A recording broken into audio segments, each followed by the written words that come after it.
विनीता, सोनिया एक लालची औरत है और उसके लालच को बढ़ावा देकर ही हम अपना काम निकलवा सकते हैं। रितेश, उसे पता चल गया तो? अरे उसे नहीं पता चलेगा, मैं पता चलने भी दो। क्या पता नहीं चलने दोगे? सोनिया, हम लोग ये सोच रहे थे कि अगर सिर्फ बातें करने से कि हम सरोगेटिंग के जरिए बच्चा पैदा करेंगे हम तुम्हारे जाल में फंस सकते हैं, तो फिर जरा सोचो ना, जब ये बच्चा इस दुनिया में आएगा तो फिर तुम जैसे कितने ब्लैकमेलर्स खड़े हो जाएंगे। और डॉक्टर को तो सब कुछ पता ही है। वो सीक्रेसी कॉन्ट्रैक्ट से बंधा नहीं है रितेश। विनीता, सीक्रेसी कॉन्ट्रैक्ट जैसी कोई चीज होती नहीं है। पहले भी हमारा कितना नुकसान। देखो, इसके बारे में हम बाद में बात करेंगे। हाँ। पहले जरा सोनिया से ये तो पूछ लें कि उसे क्या चाहिए। हाँ सोनिया। हाँ सोनिया, बोलो ना, क्या सोचा तुमने? वेल, पहले तो मैंने सोचा था कि मैं सरोगेटिंग का कॉन्ट्रैक्ट साइन नहीं करूंगी। फिर कल रात मैंने मैडम को अकेले रोते हुए देखा, तब मैंने सोचा कि क्यों नहीं 50 लाख रुपया प्लस ऑल एक्सपेंसेस पेड, इस शर्त पर ही मैं सरोगेटिंग का कॉन्ट्रैक्ट साइन करूंगी। समझे?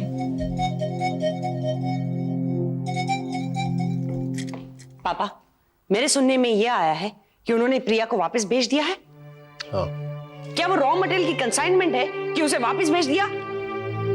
उसके ससुर ने उसे कह दिया कि अपना सामान लेके अपने घर जाओ, जब हम बुलाएंगे तब वापस आओ। एक नंबर का लालची और मक्कार इंसान है वो। हम लोगों से सिर्फ पैसा उगलवाना चाहता है, बस। मैं जानता हूँ बेटा, मैं समझ रहा हूँ, लेकिन क्या करें, हमारी अपनी कुछ लिमिटेशंस हैं। लड़की वाले हैं हम। सोच रहा हूँ कि ऐसा ना हो कि प्रिया को जिंदगी भर घर पर बिठाना पड़े। क्यों? डिवोर्स लेना क्या इतना आसान है? और प्रिया को अगर हम लोग घर पे बिठाते हैं तो क्या पराग की वो शादी करना चाहते हैं? बेटे मिताली, तुम मानो या ना मानो, लेकिन आज भी हमारे पढ़े लिखे समाज में भी लड़का और लड़की में फर्क है। फर्क है। आप मानिए या ना मानिए, इस समाज में और एक फर्क है, और वो है पैसे वालों का और बिना पैसे वालों का। इस शहर के हर रास्तों पर श्रीचंद पूनमिया के बड़े बड़े फोटो के साथ में होर्डिंग्स लगवा सकती हूँ और उसकी मक्कारी की कहानी छपवा सकती हूँ। ऐसा कुछ भी मत करना, मत करना। प्रिया वापस जाना चाहती है पराग के पास, और बेटे मुझे नहीं लगता है कि पराग के अलावा हमारे प्रिया और किसी से शादी करने के लिए कभी राजी होगी। ऐसे हालात में अगर तुम पराग के बाप को गालियां दोगी तो उसका नतीजा आखिर प्रिया को ही भुगतना पड़ेगा, वही दुखी होगी ना। बेवकूफ है वो, बेवकूफ। क्या वो जानती नहीं कि उसका ससुर और उसका पति उसे हथियार बनाकर हमसे सौदा करना चाहते हैं, ताकत लड़ाना चाहते हैं हमसे। लेकिन अभी पराग क्या कहता है यह हमें मालूम नहीं है, उससे हमारी बात नहीं हुई है। वो क्या कहेगा? वो तो उसी मिट्टी का बना हुआ है ना। बाप बेटे को ऐसा सबक सिखाऊंगी कि हमारे घर पे रेंगते हुए आ जाएंगे। नहीं बेटे मिताली, ऐसा कुछ मत करना जिससे प्रिया का वापस ससुराल जाना नामुमकिन हो जाए। मैं ऐसा करूंगी पापा कि वो लोग प्रिया को सर आंखों पर बिठा कर रखेंगे। श्रीचंद पूनमिया को तो मैंने शादी के दिन ही पहचान लिया था। सारे डिटेल्स जानती हूँ उसे। शेयर मार्केट में उसका कितना नुकसान हुआ है, कितने लोगों को उसे पैसा चुकाना है, सब कुछ सब जानती हूँ मैं पापा। औरत और मर्द कभी दोस्त नहीं होते, उनके बीच हमेशा एक रहस्य बना रहता है, कुछ अनजाना। और जहां कुछ अनजाना बना रहता है ना, वहां या तो कशिश होती है या फिर नफरत, दोस्ती कभी नहीं। तुम्हें शक है मैं रितिक से प्यार करती हूँ और मेरे उससे नाजायज ताल्लुकात हैं। मुझे यकीन है श्रेया कि तुम रितिश से प्यार करती हो। मेरा रितिश है इतना प्यारा, बेहद प्यार करने लायक, और मुझे शक भी नहीं है तुम्हारे और उसके नाजायज संबंध को लेकर। मगर हकीकत तो यह है कि मैं और रितिश एक दूसरे से दूर जा रहे हैं, और उसकी वजह तुम हो। अगर मैं दो लोगों के बीच में आ रही तो जरूर वहां पहले से कोई दरार होगी।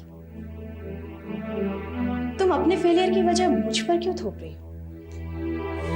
मैं तुम पर कोई इल्जाम नहीं लगा रही हूँ श्रेया। मैं मानती हूँ कि कोई ना कोई दरार जरूर है, और शायद वो दरार की वजह भी मैं ही हूं। मगर मैं इस दरार को भरने की कोशिश कर रही हूँ श्रेया। मुझे बस थोड़ा सा वक्त चाहिए।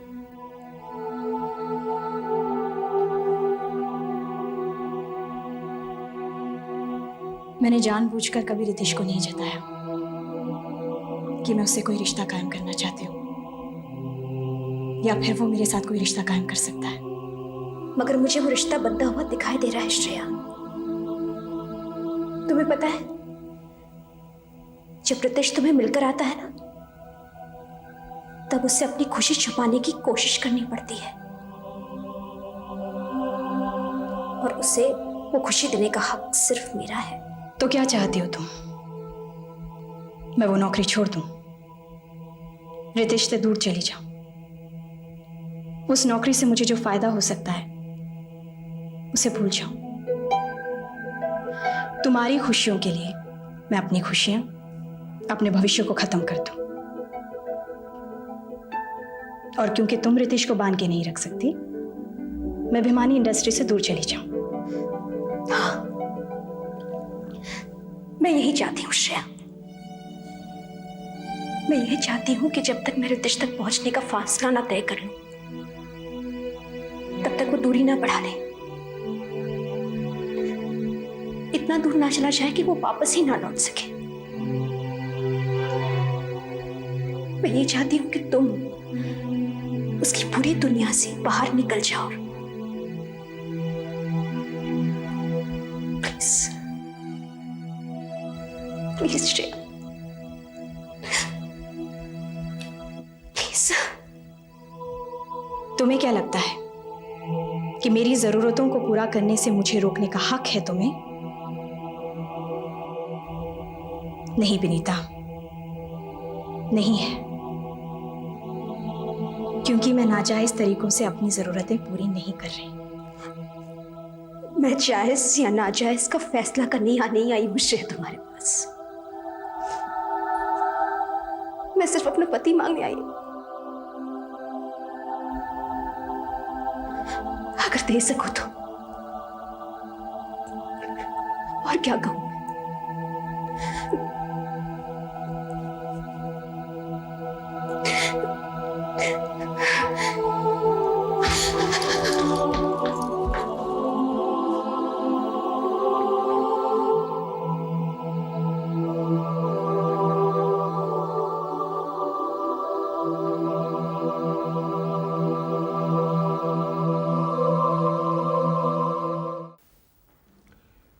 इसका क्या मतलब है कुंवर साहब?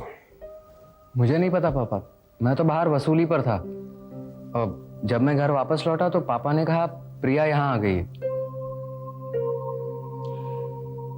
आपने फोन किया था प्रिया को?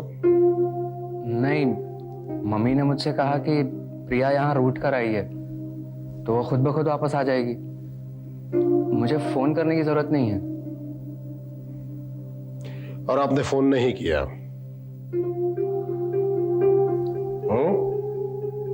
नहीं। देखो कुंवर साहब, हमने जब हमारी बिटिया को विदाई के वक्त आपके घर भेजा तो ये कहकर भेजा कि बिटिया अब वो घर तुम्हारा है। ये तो सच ही है ना पापा?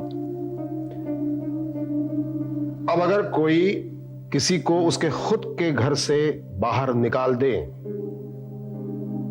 तो वो गैर कानूनी है, ये आप जानते हैं कुंवर साहब? पापा, आप हमेशा मुझे पराग कहकर बुलाते थे, आज ही अचानक कुंवर सा कहकर भी बुला रहे हैं आप। रिश्ता जब करीब का होता है, नजदीक का होता है, तब नाम से बुलाया जाता है कुंवर साहब। लेकिन अगर रिश्ते में दरार आई तो रिश्ते का नाम याद दिलाते रहना बहुत जरूरी होता है। मैं जानना चाहता हूं कि मेरी बेटी को उसके अपने घर से बाहर निकालने की तुम लोगों की हिम्मत कैसे हुई? वो पापा का डिसीजन था और मैं तो उनके सामने कुछ बोल नहीं सकता हूं ना। क्यों? शादी कर सकते हो, अपनी बीवी के साथ बाहर घूमने जा सकते हो, ससुर की दी हुई मर्सिडीज बेंज घुमा सकते हो, और अपनी बीवी की बाजू नहीं लड़ सकते, उसके बारे में नहीं बोल सकते। मैं कमाता नहीं हूं ना पापा, इसलिए। और पापा के ब्याज के धंधे में भी 2 लोगों की जरूरत नहीं है। और नया कुछ स्टार्ट करने के लिए इन्वेस्टमेंट के पैसे भी कहाँ हैं। और जब कभी मैं पापा को कहता हूँ कि कुछ करो तो कह देंगे पहले कमाना शुरू करो फिर जबान चलाना। अब बात मेरी समझ में आ रही है कंवर साहब। आप मेरी बेटी को उसके अपने घर से बाहर निकालकर मेरे साथ सौदा करना चाहते हैं। आप चाहते हैं कि आपके नए बिजनेस में इन्वेस्टमेंट के लिए मैं पैसा दे दूं। एक पैसा भी मत देना पापा। जिस घर में बहू बेटियों का सौदा किया जाता है उस घर में मुझे कदम भी नहीं रखना। और वैसे भी पराग अपना नया बिजनेस शुरू करेगा तो उसे दिन रात कितना काम करना पड़ेगा। और उसकी मम्मी तो यही चाहती है कि वो दिन रात काम करे और घर आकर सो जाए और हम बाहर भी ना जाए। तुम कैसी हो प्रिया? मैं ठीक हूँ। तुम्हारे पापा के लिए जो मैंने जूते भेजे थे उसका नाप तो सही था ना? प्रिया तुम अंदर चली जाओ, मैं कुंवर के साथ कुछ बात कर रहा हूं। पापा आप पराग को डांटना मत। आपको जब गुस्सा आता है ना तब आप किसी को भी डांटते हो। पराग मैं ड्राइवर से कहती हूँ कि तुम्हारे कपड़े लेकर आए। जितने दिन तुम मुझे लेने नहीं आओगे उतने दिन यहीं रह जाना। हाँ? नहीं प्रिया, वो यहां नहीं रहेंगे। कुंवर साहब, जब तक आपके पिताजी पूनमिया साहब खुद यहां आकर हमारी बिटिया को अपने घर ले नहीं जाते हैं तब तक आप हमारी बिटिया से नहीं मिलेंगे। आपके बिजनेस में जो इन्वेस्टमेंट करनी है उसके बारे में भी मैं बाद में सोचूंगा। वो तो मुझे कभी भी लेने नहीं आएंगे। वो हर बात में कुसुम आंटी से ही पूछते हैं। कुसुम आंटी? ये किसने कहा तुमसे प्रिया? हर बात में कुसुम आंटी को फोन करते हुए सुना है मैंने। ये कुसुम मतलब साउथ अफ्रीका से जो यहाँ आई है वो कुसुम? तो तुम्हारी क्या लगती है पराग? वो पापा की दूर की बहन है।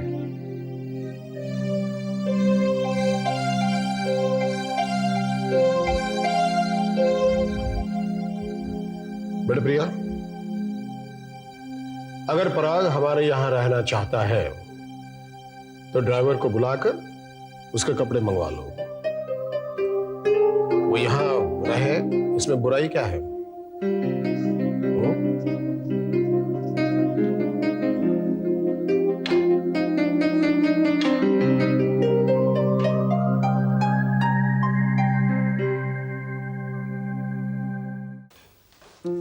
संभाल के। हाँ लेके जाओ इसको भी। संभाल के तोड़ मत देना। हाँ तुम ही हटाओ। क्या कर रहे हो तुम लोग? मम्मी वो पार्टी है ना तो सबको खड़े रहने की जगह तो होनी चाहिए ना। अगर बेटा बैठने की जरूरत पड़ेगी सबको कब तक खड़ा रखोगे? ओफो मम्मी जी, सरप्राइज पार्टी, थोड़ा इंतजार तो करना ही पड़ेगा ना। अरे संभाल के। अरे ये देखो। भाभी, हाँ प्रशांत भाई और शिखा भाभी को आते हुए देर हो गई तो। अरे प्रिया कहाँ है? ओहो मम्मी जी, प्रिया केटरर्स के पास गई है। रितेश भी उसके साथ गया है, वो लोग आते ही होंगे। अच्छा मम्मी जी, वो आपकी साड़ी और मैंने गहने रख दी हैं, चलिए वो तय करते हैं। मैंने सब तय कर दिया है। दरअसल इस पार्टी से मुझे बहुत डर लग रहा है। क्यों? पता नहीं, मगर जब से इस पार्टी की बात चल रही है कोई अच्छे समाचार नहीं आ रहे हैं। वो इसलिए कि पार्टी के बाद बहुत अच्छे समाचार आने वाले हैं। शिखा भाभी और प्रशांत भैया की सारी फरियादें दूर हो जाएगी। उन्हें ये पता चलेगा कि बिजनेस के लिए पापा जी भले ही उन्हें डांटते हो लेकिन घर में हम सब उन्हें बहुत प्यार करते हैं। मम्मी जी बहुत जल्द शिखा को बेटा होगा और फिर विनीता को भी। बहुत दिनों के बाद इन दोनों के चेहरों पे खुशी नजर आई है। वैसे मुझे लगता है गायनेक ने कोई अच्छी खबर सुनाई होगी। तो तुम दोनों के मुंह में घी शक्कर, मगर फिर भी एक अजीब सा डर लगा रहता है।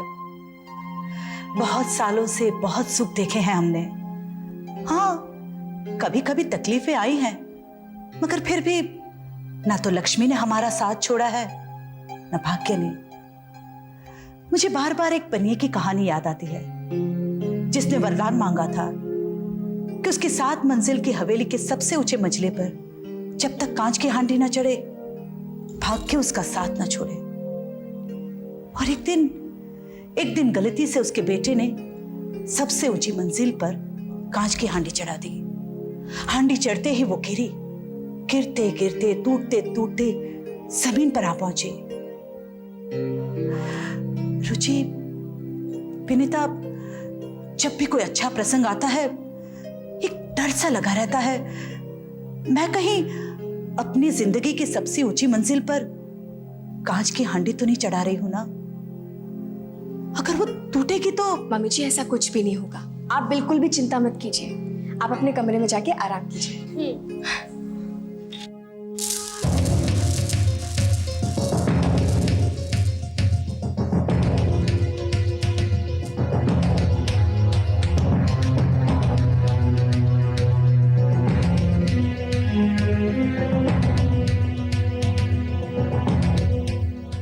कमाल है, लाइट नहीं। वाह वाह वाह वाह, क्या स्वागत है। शादी के 5 साल में पहली बार देख रही हूँ कि घर में लाइट ही नहीं है। शायद लाइट्स गई होंगी। किसकी? घर की या घर वालों की? देखो प्रशांत, पार्टी के दिन हम लोग बाहर गए थे, इस बात को लेकर उन्होंने वैसे भी बहुत हंगामा मचा दिया होगा। ऐसा मैंने कभी एक्सपेक्ट नहीं किया था। आखिर तक हमें किसी ने नहीं बताया कि ये पार्टी है किस लिए। आखिर हमें क्यों नहीं बताया? नहीं बताकर उन्होंने बहुत कुछ कह दिया है। छोड़ो, तुम नहीं समझोगे, चलो।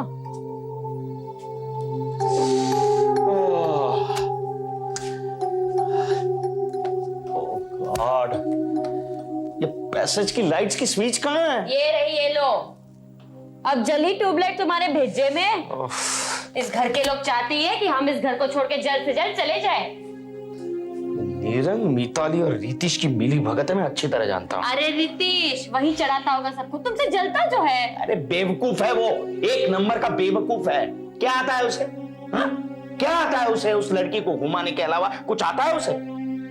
ये सारा जहर मिताली का है, मैं अच्छी तरह जानता हूँ। और भीमानी परिवार की सारी दौलत पर नागिन बनकर बैठी है वो। तुम्हें क्या लगता है रितिश और विनीता के कम जलते हैं? सबसे पहले बेटा तो उनको चाहिए। वो नीरंग भी कम नहीं है। एक तो अपाइज है, चल फिर तो सकता नहीं है, हाँ?